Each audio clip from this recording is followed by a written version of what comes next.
일장 자격이 맞으면 사랑은 옵션. 라운지 안 공기는 유리잔처럼 차가웠다. 커피 향보다 먼저 들어온 건 말을 삼키는 사람들의 조심스러운 눈빛이었다. 민지는 맞은편 남자의 손을 후듯 봤다. 손톱은 짧고 시계는 브랜드였다.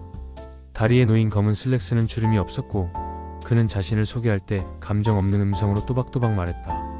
전 연봉은 이 정도고 부모님은 아직 건강하세요. 결혼은 뭐 안정이 중요하다고 생각합니다. 민지는 고개를 끄덕였다. 표정이 움직이지 않았다. 이건 소개팅이 아니라 면접이었다. 그는 커피를 마시며 말했다. 아이 낳을 생각은 없어요. 서로 일하니까. 그 순간 민지는 웃었다. 입가만 살짝. 그 웃음은 동의가 아니라 좋아, 날 건드리지 않겠네라는 계산이었다. 그의 손이 컵을 내려놓을 때 민지는 그의 결혼을 상상해봤다. 싸우지 않을 것 같고 잔소리는 없을 것 같고 자기 감정은 혼자 조용히 처리할 것 같은 남자. 이 사람은 나를 귀찮게 하지 않을 거야. 그거면 됐지. 요란한 감정은 이제 민지에게 피곤한 것이었다. 그녀는 사랑이 힘들었고 기대가 무너질 때마다 자신이 더 부서졌다는 걸 잘 알고 있었다. 그래서 그녀는 이번엔 선택했다. 사랑 대신 안정. 감정보다 조건. 설렘보다 침묵. 거래는 그렇게 성사되었다. 민지의 손이 컵을 감싸쥐었을 때 그녀의 손등에 남은 건 온기가 아니라 두 사람 사이의 정확한 거리감이었다. 2장 저녁 식사. 식탁 위엔 간장이 빠진 김조림, 두부 한 줄, 오이 무침, 그리고 각자 앞에 놓인 닭가슴살이 한 조각씩 놓여 있었다. 민지는 닭을 자르지 않았다. 태우는 이미 반쯤 먹고 있었다. 두 사람 모두 말이 없었다. TV도 켜지 않았고 노래도 흘러나오지 않았다. 그러나 그 공간은 아주 시끄러웠다. 속으로 각자의 계산이 쉴 새 없이 돌아가고 있었기 때문이다. 운동은 잘 다녀왔어? 태훈이 물었다. 민지는 고개만 끄덕였다. 말은 에너지를 낭비하게 만든다고 믿는 부부였다. 태훈은 김조림을 젓가락으로 한 번, 두 번, 세 번 나눠 집었다. 그는 이런 행동으로 식사의 길이를 조절하는 습관이 있었다. 너무 빨리 끝나면 어색하다는 걸 아는 사람이었다. 민지는 물을 마셨다. 얼음은 넣지 않았다. 차가운 건 더 이상 감각이 되지 않기 때문이었다. 우리는 잘 지내는 편이다. 그들은 종종 그렇게 말한다. 문제가 없으니까. 하지만 그 문장 속에는 단 한 번도 행복하다는 말이 들어간 적이 없었다. 식사가 끝나자 태우는 그릇을 정리했고 민지는 조용히 냉장고에서 단백질 음료를 꺼냈다. 그건 서로 간의 마지막 책임감 같은 의식이었다. 함께 먹고 함께 일어나고 그러고는 서로의 일로 되돌아가는 것. 감정은 접시처럼 씻어지지 않았고 두 사람은 그걸 굳이 묻지 않았다. 식탁 위에 남은 건 조미료의 잔향, 다 마신 컵에 맺힌 물방울, 그리고 말 한마디 없이 지나간 저녁이라는 시간의 무게였다. 민지의 내면. 이게 우리가 원했던 정상인가? 문제가 없다는 게 이렇게 숨이 막히는 일일 줄은 몰랐다. 3장 바에서 사람처럼 숨쉬다. 태우는 바에 혼자 오는 걸 좋아하지 않았다. 예전엔. 하지만 오늘은 이상하게도 아무에게도 설명하지 않아도 되는 이 공간이 딱 좋았다. 의자에 앉아 바텐더가 조용히 물었다. 오늘은 뭐 드실래요? 태우는 고개를 들었다. 대답 대신 한참을 메뉴판을 들여다봤다. 사실은 아무 생각도 없었다. 등받이에 몸을 기댔다. 와이셔츠 단추 하나를 풀었다. 처음으로 하루 종일 붙어있던 긴장이 숨처럼 내려앉았다. 옆자리에서 누군가 웃고 있었다. 크게 웃는 소리. 민지는 그런 웃음을 싫어했었다. 태우는 그걸 떠올리고도 이번엔 그냥 웃었다. 속으로. 낯선 여자가 말을 걸었다. 혼자예요? 그는 고개를 끄덕였다. 저도요. 오늘 좀 조용하고 싶었어요. 그녀는 그 이상 아무것도 묻지 않았다. 그게 이상하게 편했다. 말하지 않아도 되는 대화. 대답이 없어도 무너지지 않는 관계. 아무도 나에게 기대하지 않는 이 자리에서 나는 비로소 숨을 쉬었다. 잔이 비어갔다. 대화는 끊겼다. 하지만 태우는 말이 없는 이 순간이 민지와의 저녁. 식사보다 훨씬 더 살아있는 시간이라는 걸 처음으로 느꼈다. 태훈의 내면. 나는 좋은 남편이었다. 다만 한 번도 사람으로서 이해받은 적은 없었다. 사장 민지, 이안의 손끝에서 깨어나다. 민지는 요가 매트를 펴고 앉아 있었다. 새벽 수업이라 그런지 몸은 덜 깨어 있었고 숨은 얕았다. 이안 강사의 목소리는 늘 부드러웠다. 그는 마치 누군가를 꾸짖어 본 적이 없는 사람처럼 말끝에 항상 미소를 묻혀두었다. 오늘은 무리하지 말고요. 그냥 자기 호흡에만 집중해요. 이안의 말에 민지는 고개를 끄덕였다. 그 말조차 이상하게 따뜻했다. 누군가 그녀에게 어떻게 느껴지는지를 물어본 건 정말 오래간만이었다. 자세를 바꾸다 민지의 머리카락이 눈을 가렸다. 그 순간이었다. 이안이 조용히 다가와 아무 말 없이 그녀의 앞머리를 넘겼다. 손끝이 이마를 아주 스치듯 조용히 지나갔다. 그건 누구에게나 하는 배려였고 사소한 몸짓이었으며 그에게는 의미가 없었다. 하지만 민지의 몸이 먼저 반응했다. 어깨가 움찔했고 등 아래쪽이 서늘하게 열리는 느낌이 들었다. 심장은 한 박자 느리게, 그러고는 더 크게 뛰었다. 그녀는 그제야 알았다. 나는 누군가에게 무방비로 닿는다는 게 이렇게 오래된 감정이었는지 잊고 있었다. 수업이 끝났을 때 민지는 아직도 자신의 이마에 그 손끝에 감촉이 남아있는 것 같았다. 가볍고 따뜻하고 아무 말도 없는 손길. 그게 지금의 민지에겐 가장 위험한 감정이었다. 민지의 내면. 그는 나보다 약해 보였다. 그래서 나는 마음을 놓았고 그 틈으로 감정이 들어왔다.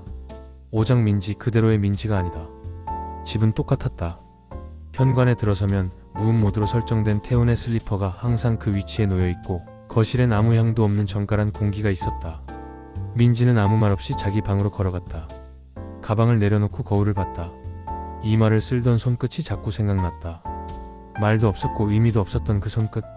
그런데 이상하게도 지금까지 누구의 손길도 기억나지 않았던 이마에 그 감촉만은 남아있었다. 태우는 주방에서 블렌더를 돌리고 있었다. 소리가 너무 컸고 민지는 자신이 움찔했다는 사실을 깨달았다.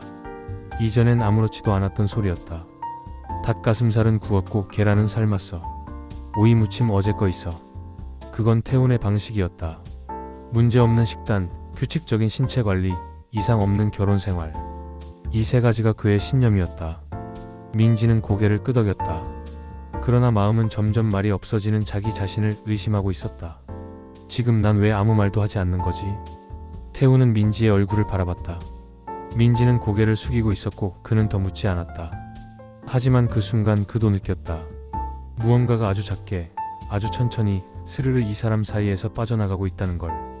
식탁 위에는 오늘도 김조림과 단백질 두부, 그리고 물컵 2개가 있었다. 그런데 오늘은 민지가 젓가락을 들지 않았다. 잠깐 멍해 있다가 그녀가 문득 웃었다. 자기 혼자, 작게 조용히. 무슨 생각이야? 태훈이 물었다. 그건 오랜만에 나온 질문이었다. 민지는 한참을 머뭇거리다 입을 열었다. 그냥 어떤 손이 내 이마를 스쳐 지나간 기억이 나서. 그 말에 태훈은 아무 말도 하지 않았다. 컵에 물을 따르던 손이 조금 느려졌을 뿐이었다. 육장 거짓 없이 흔들리는 순간 민지는 그날따라 요가를 마치고도 바로 집에 들어가지 않았다. 잠깐 걷고 싶었다. 햇빛은 뺨을 누르듯 따뜻했고 하늘은 말도 없이 넓었다. 갑자기 눈물이 고였다. 별일도 없었는데 별일이 너무 많았던 것처럼. 민지는 핸드폰을 꺼내 화면을 켜다 말고 그냥 다시 껐다. 아무에게도 말할 수 없는 감정이 가슴에 고이면 그건 고요가 아니라 무너짐의 전조가 된다. 집에 돌아오니 태우는 소파에 앉아 있었다. 맥북을 무릎에 올려두고 조용히 투자 리포트를 보고 있었다. 민지는 한참을 문 앞에서 그 모습을 지켜봤다. 자기 남편이지만 자신의 감정을 알아줄 사람이 아니란 걸 이미 알고 있는 사람. 태훈아. 민지가 말했다. 오랜만에 그의 이름을 불렀다. 태훈은 고개를 들었다. 눈빛이 순간 멈췄다. 뭔데? 단어는 간단했지만 그 말투 안엔 예상하지 못한 떨림이 있었다. 민지가 묻는다. 우리 괜찮은 거야? 그 말은 싸우자는 뜻도 아니었고 이혼하자는 뜻도 아니었다. 그건 그녀가 평생 말하지 않으려 했던 질문이었다. 태훈은 아무 말도 하지 못했다. 맥북 화면이 꺼졌고 그의 손끝이 무릎 위에서 조용히 떨렸다. 왜 그런 걸 물어?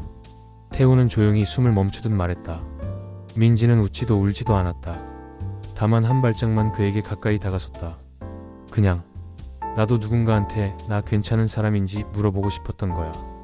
그 순간 두 사람 사이에 처음으로 침묵이 아닌 감정이 떠올랐다. 거짓 없이, 방어 없이, 말이라는 껍질 없이. 그날 밤 둘은 아무것도 해결하지 않았다. 대화도 길지 않았고 누가 먼저 손을 잡지도 않았다. 하지만 그 둘은 서로가 감정이라는 무서운 걸 아직 품고 있었다는 사실만은 조용히 받아들였다. 7장 마지막 식사. 식탁은 늘 그랬듯 조용했고 정돈되어 있었다. 이번엔 태훈이 요리를 했다. 닭가슴살 대신 파스타, 간장 대신 오일, 소스가 흘러도 오늘은 닦지 않았다. 민지는 와인을 한 잔 따라 놓고 입에 대지 않았다. 우리. 태훈이 먼저 입을 열었다. 그는 한참을 망설이다 손에 쥔 포크를 내려놓았다. 이쯤에서 그만두자. 민지는 고개를 들지 않았다. 그러나 웃었다. 슬프거나 기쁜 웃음이 아니었다. 서로가 같은 곳에 도착했구나 하는 안도였다. 나는 나를 위해 살고 싶어졌어. 민지가 말했다. 그 말은 남 탓도 아니고 이기적인 선언도 아니었다. 그녀는 단지 이제는 역할이 아니라 사람으로 살고 싶다는 뜻이었다. 태훈은 와인을 따랐다. 잔이 반쯤 찼다. 민지는 그걸 들고 처음으로 아무 계산 없는 건배를 했다. 잘 살았어. 그리고 잘 살아. 그날 밤 민지는 짐을 싸지 않았다. 태훈도 아무것도 묻지 않았다. 그들은 단지 그 식사를 마지막으로 서로를 배우자가 아닌 한 시기의 동행자로 남기기로 한 것이다. 우리는 실패한 게 아니다.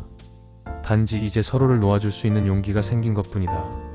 그날 이후 민지는 더는 그의 안부를 묻지 않았고 태훈도 그녀의 소셜 계정을 열어보지 않았다. 둘은 서로에게 상처를 주지 않으려고 애쓴 사람들이었고 그래서 끝내기 전까지도 상처 한 번 크게 내지 않았다. 우린 함께였지만 외로웠고 함께였기에 더 쉽게 외면할 수 있었던 사람들. 우리는 서로의 마음에 닿지 못했지만 서로를 미워하지 않은 걸로 이 관계를 끝내기로 했다.